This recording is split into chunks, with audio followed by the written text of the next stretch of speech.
Let's see another type of catalyst, that is according to action. According to action, there are four types of catalyst. According to action, there are four types of catalyst. One is positive catalyst. One is positive catalyst.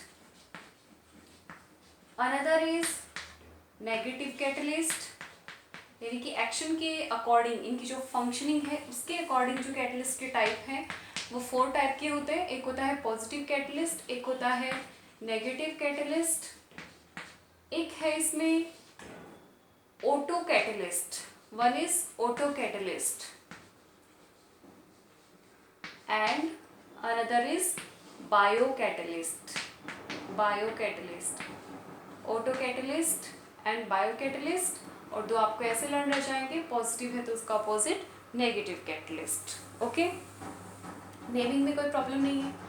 अब इनकी definition के according और इनके examples हम देखते हैं कि किस तरीके से पॉजिटिव कैटलिस्ट काम करता है, किस तरीके से ऑटो, बायो और नेगेटिव काम करते हैं. What are positive catalyst? Positive catalyst क्या है? ऐसे chemical, the chemical or the substance which increase the rate of chemical reaction. The substance which increase the rate of chemical reaction are known as positive catalyst. ऐसे substance जो किसी chemical reaction की rate को बढ़ा देते हैं या फिर फास्ट कर देते हैं, रेट को फास्ट करते हैं, तो उसको हम कहेंगे पॉजिटिव कैटलिस्ट. ठीक है. और इसका एग्जाम्पल अगर हम देखें तो पॉजिटिव कैटलिस्ट का एग्जाम्पल हम ले सकते हैं वही vegetable oil. In vegetable oil if we add hydrogen gas and nickel powder as a catalyst, then vegetable ghee is formed. Okay, so this is liquid. ये है गैसेस स्टेट में, ये सॉलिड स्टेट में, और ये भी सॉलिड स्टेट में ही बनता है.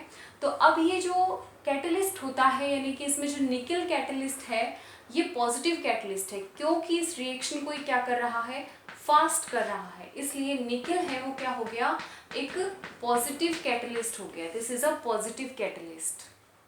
दूसरा एग्जाम्पल अगर हम ले, इसमें यही एग्जाम्पल हम किस में ले रहे थे, यही सेम एग्जाम्पल हम हेट्रोजीनियस कैटलिस्ट में ले रहे थे. एक और एग्जाम्पल ले सकते हैं potassium chlorate, KClO3. Potassium chlorate जो कि सॉलिड स्टेट में होता है, और इससे बनती है एक तो पोटेशियम क्लोराइड बनता है, ये भी सॉलिड स्टेट में बनेगा, और साथ में इसमें बनती है ऑक्सीजन गैस. ऑक्सीजन गैस बनेगी, रिएक्शन को बैलेंस कर देते हैं, और ये जो रिएक्शन है इसके अंदर काम में लेते हैं मैग्नीज ऑक्साइड, काम में लेते हैं, और इसकी स्टेट भी सॉलिड ही होती है. तो यहाँ जो मैग्नीज ऑक्साइड है ये इस पोटेशियम क्लोरेट को पोटेशियम क्लोराइड और ऑक्सीजन में चेंज करने के लिए फास्ट स्पीड प्रोवाइड करा रहा है. तो इसलिए मैग्नीज ऑक्साइड यहाँ पर क्या हो गया, ये भी एक पॉजिटिव कैटलिस्ट हो गया. और ये एग्जाम्पल भी किस में आ सकता है, हेट्रोजीनियस कैटलिस्ट में भी एग्जाम्पल आ सकता है, और पॉजिटिव कैटलिस्ट में भी यही सेम एग्जाम्पल भी आ सकता है. तो इस तरीके से पॉजिटिव कैटलिस्ट क्या होते हैं, जो किसी केमिकल रिएक्शन की रेट को फास्ट करते हैं, इंक्रीज करते हैं, तब उसको कैटलिस्ट, उस सब्सटेंस को हम कहेंगे पॉजिटिव कैटलिस्ट. दूसरा लेते हैं नेगेटिव कैटलिस्ट. नेगेटिव कैटलिस्ट क्या होते हैं, इसका अपोजिट हो जाएगा डेफिनेशन का, कि ऐसे सब्सटेंस, ऐसे केमिकल सब्सटेंस जो किसी केमिकल रिएक्शन की रेट को फास्ट करेंगे या स्लो. आप बता सकते हैं कि ये रिएक्शन की रेट को क्या कर देते हैं, स्लो कर देते हैं, तो उनको हम कहेंगे नेगेटिव कैटलिस्ट कहेंगे. ऐसे substance, the chemical substance which decreases the rate of reaction, और we can say which make slow the chemical reaction. जो केमिकल रिएक्शन की स्पीड को स्लो कर देते हैं, या फिर उसकी जो रेट होती है उसको वो डिक्रीज कर देता है, तो उस सब्सटेंस को कहेंगे हम नेगेटिव कैटलिस्ट। ओके, सो जो पॉजिटिव करा था उसका बिल्कुल अपोजिट वर्क करता है। इसका एग्जाम्पल अगर हम ले तो इसके एग्जाम्पल बहुत इंपॉर्टेंट है। इसमें भी दो एग्जाम्पल लेते हैं। जैसे H2O2 होता है हाइड्रोजन परऑक्साइड। H2O2 इसको बोलेंगे हम हाइड्रोजन परऑक्साइड। ये जो केमिकल है, ये जो सब्सटेंस है, इसमें एक प्रॉपर्टी है कि ये खुद से क्या हो जाता है, वाटर और ऑक्सीजन में चेंज हो जाता है। तो इसको वाटर और ऑक्सीजन में चेंज होने से बचाने के लिए, प्रिवेंट करने के लिए इसमें ग्लिसरॉल ऐड कर दिया जाता है। This glycerol makes slow the reaction of changing hydrogen peroxide into water and oxygen. H2O is water, you know about it, and O2 is oxygen. So this glycerol is working as negative catalyst. यहाँ पर glycerol negative catalyst का work कर रहा है। क्यों कर रहा है? क्योंकि ये हाइड्रोजन पेरोक्साइड को वाटर और ऑक्सीजन में चेंज होने से प्रिवेंट कर रहा है, मतलब इस रिएक्शन को ये स्लो कर रहा है। तो ग्लिसरॉल क्या हो गया, एक नेगेटिव कैटलिस्ट हो गया। ठीक है, दूसरा एग्जांपल लेते हैं। दूसरा एग्जांपल है क्लोरोफॉर्म का। क्लोरोफॉर्म CHCl3 होता है, ये है क्लोरोफॉर्म।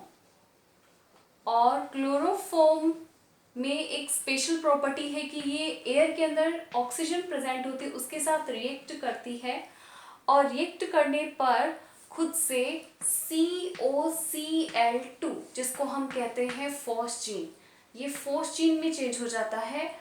और साथ ही साथ क्या बनाता है, ये HCl हाइड्रोक्लोरिक एसिड भी बनाता है। तो ये जो फॉस्जीन है ये बहुत ही पॉइजनस गैस होती है। This is poisonous gas. So to prevent of releasing this poisonous gas, इसमें क्या ऐड किया जाएगा, इसमें C2H5OH। C2H5OH को हम कहते हैं इथेनॉल, और कह सकते हैं इथाइल अल्कोहल।